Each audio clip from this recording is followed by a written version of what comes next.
Vote পরবর্তী হিংসা অব্যাহত, রক্তাক্ত জলপাইগুড়ি ও মালদা। মালদার হরিশ্চন্দ্রপুরে বিজয় মিছিলের পর বাড়ি ফেরার পথে আক্রান্ত হন মতিউর রহমান নামে এক সিপিএম সমর্থক। অভিযোগ কংগ্রেসের দিকে। ঘটনাস্থলে মৃত্যু হয় মতিউরের।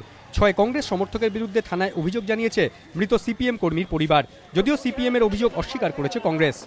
মালদার বৈষ্ণবনগরের শাহাবাদপুর গ্রাম পঞ্চায়েতের বামনগোলা গ্রামে এক কংগ্রেস সমর্থক নুসরত শেখের গলাকাটা দেহ উদ্ধার। অভিযোগ কংগ্রেসের বিজয় মিছিলে যোগ দেয় তাকে খুন করেছে তৃণমূল কর্মীরা।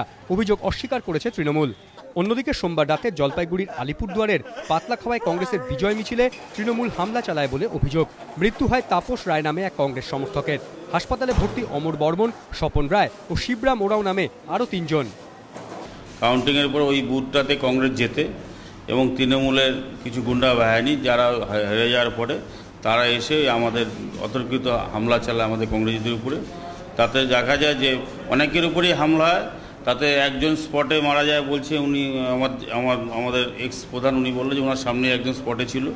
2 জনকে আলিপুরদুয়ার হাসপাতালে নিয়ে এসছে, 2 জনকে কুচবিহারে কেউ বা কারা নিয়ে চলে গেছে।